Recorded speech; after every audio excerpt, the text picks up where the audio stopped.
ఆకుపచ్చ. తదుపరి తులారాశి. తులారాశి వారికి ఈ వారం అనుకూలంగా ఉందని చెప్పవచ్చు. అధికార స్థానంలో ఉన్నవారు ప్రతి చిన్న విషయానికే మీ మీద ఆధారపడతారు. నమ్మకం లేకపోయినా నమ్మి కొన్ని ముఖ్యమైన కార్యక్రమాలను ఇతరులకు అప్పగిస్తారు. మీకు ఏమాత్రం అనుభవం లేని వ్యాపారాన్ని ప్రారంభించి ఇబ్బందులు ఎదుర్కోవాల్సిన పరిస్థితి గోచరిస్తోంది. మీరు సలహాదారులైన అనుచర వర్గమైన అధికంగా ఆధారపడినట్లు కనిపిస్తుంది. అయితే ప్రతి విషయాన్ని ఒకరి మీద ఆధారపడుకోవడం మంచిది కాదు. కీలక సమయాల్లో బంధుమిత్రుల సహాయ సహకారాలు లభిస్తాయి. శుభకార్యాలు ఘనంగా నిర్వహిస్తారు. దూర ప్రాంతాల నుండి వచ్చే శుభవార్తలు, అనుకూలమైన సందేశాలు కలిసి వస్తాయి. పుకారు నమ్మవద్దు. మీరు ఆశించిన వ్యక్తులలో ఆశించిన మంచి మార్పులు వస్తాయి. వాలంటరీ రిటైర్మెంట్ తీసుకోవాలన్న ఆలోచన వస్తుంది. అయితే ఈ విషయాన్ని నిర్ణయించుకోలేకపోతారు. ఏదైనా సరే అందరితో మాట్లాడి ముందుకు వెళ్ళడం చెప్పదగినది.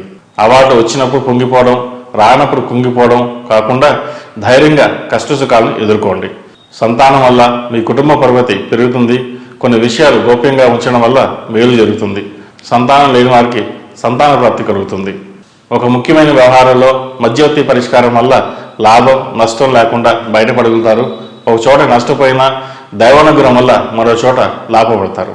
తులారాశి వారు ఆరోగ్యం పట్ల జాగ్రత్తలు తీసుకోవాలి. ముఖ్యంగా గొంతు సంబంధించింది, కీళ్ళ నొప్పులు సంబంధించింది, అలర్జీ సంబంధించిన విషయాల్లో జాగ్రత్తలు తీసుకోవాలి. ప్రతి విషయాన్ని 1-4 సార్లు ఆలోచించడం మంచిది. అతిగా ఆలోచించడం కూడా కొంత ఇబ్బందికరమని చెప్పవచ్చు.